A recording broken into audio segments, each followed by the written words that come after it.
بسم اللہ الرحمن الرحیم۔ محترم ناظرین، السلام علیکم۔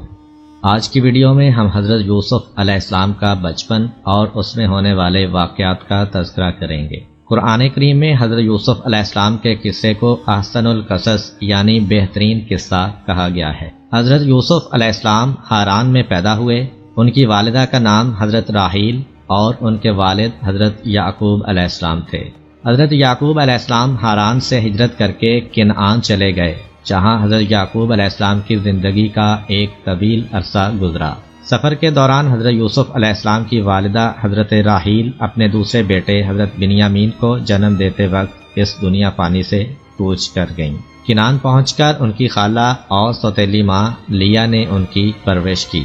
لیا حضرت یوسف علیہ السلام اور بنیامین کو اپنے بچوں سے زیادہ توجہ دیتی تاکہ ان دونوں بھائیوں کو ماں کی کمی محسوس نہ ہو۔ حضرت یوسف علیہ السلام کی عمر 7 سال ہوئی تو ایک صبح حضرت یوسف علیہ السلام نیند سے جاگے تو ہنستے مسکراتے چہرے کے ساتھ اپنے والد کے پاس آئے اور کہا، بابا جان، آج رات میں نے ایک بڑا اچھا خواب دیکھا ہے کہ جس سے میں بہت خوش ہوا ہوں۔ میں نے دیکھا کہ 11 ستارے نیز چاند اور سورج مجھے سجدہ کر رہے ہیں۔ حضرت یعقوب علیہ السلام جو یہ خواب سن کر بہت خوش ہوئے، انہوں نے کہا، پیارے بیٹے، تمہارا یہ خواب سچا ہے اور تمہارے روشن مستقبل کی نشاندہی کر رہا ہے جس کی مجھے ہمیشہ توقع رہی ہے۔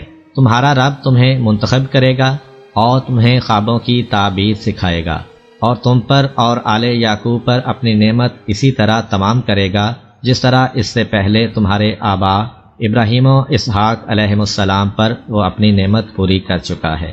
بے شک تمہارا پروردگار علیم اور حکیم ہے۔ مگر یاد رکھنا کہ یہ خواب اپنے بھائیوں کو نہ بتانا، کیونکہ ممکن ہے کہ وہ تم سے حسد کریں اور تمہارے خلاف کوئی منصوبہ بنائیں۔ چونکہ حضرت یوسف علیہ السلام اور بنیامین کی والدہ فوت ہو چکی تھیں، جس سے وہ بن ماں کے رہ گئے تھے، اس لیے حضرت یعقوب علیہ السلام کو حضرت یوسف سے بے حد محبت تھی اور باپ کی اسی محبت کے باعث بھائیوں نے ان کو باپ سے جدا کرنے کا منصوبہ بنایا تاکہ حضرت یوسف علیہ السلام کی بجائے خود انہیں باپ کی محبت میسر آ سکے۔ ایک دن وہ باپ کے پاس آئے اور کہنے لگے، بابا جان، آپ یوسف کے بارے میں ہم پر اعتماد کیوں نہیں کرتے؟ حالانکہ ہم اس کے خیر خواہ ہیں۔ ہمیں اجازت دیجیے کہ کل وہ ہمارے ساتھ جنگل کو چلے اور وہاں گھومے پھرے۔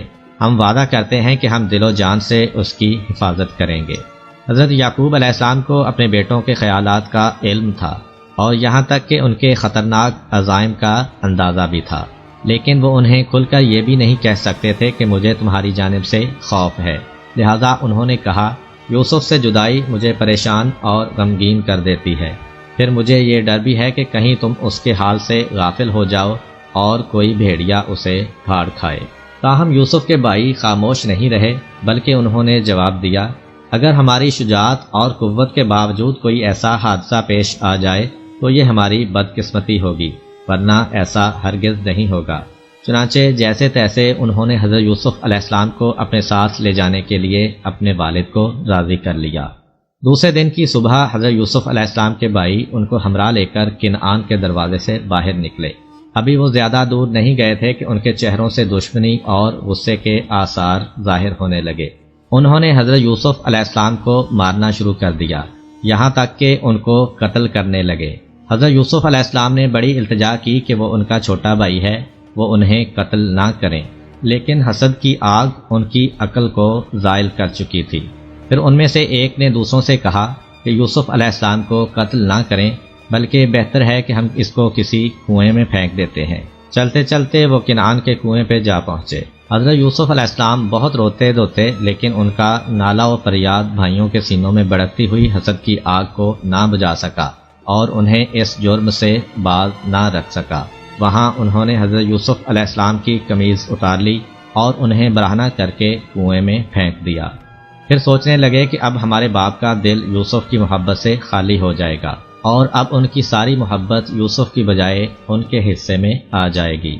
وہ تو یہ سوچ رہے تھے، لیکن تقدیر ان کی بے عقلی پر ہنس رہی تھی۔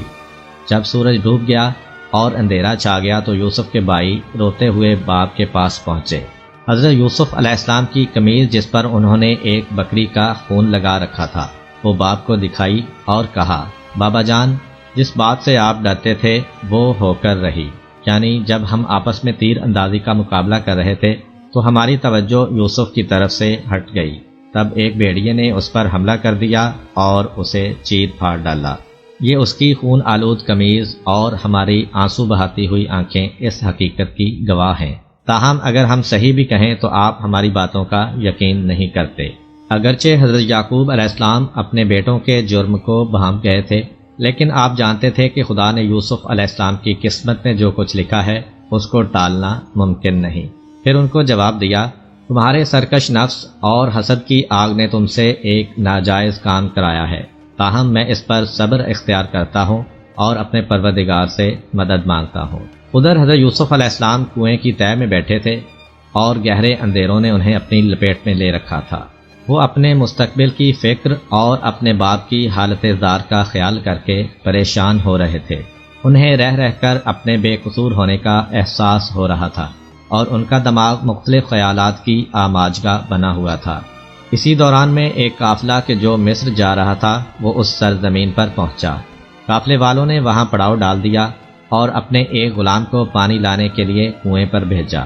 غلام نے ڈول کنویں میں لٹکایا اور پھر اوپر کھینچا تو دیکھا کہ پانی کی بجائے ڈول کے ساتھ ایک خوبصورت لڑکا لٹک رہا ہے جس کا چہرہ چاند کا ٹکڑا معلوم ہوتا تھا۔ اس غلام کی حیرت اور مسرت کی کچھ انتہا نہ رہی اور اس نے بآواز بلند کہا، آؤ دیکھو کہ یہ ایک لڑکا ہے جسے میں نے کنویں میں سے نکالا ہے۔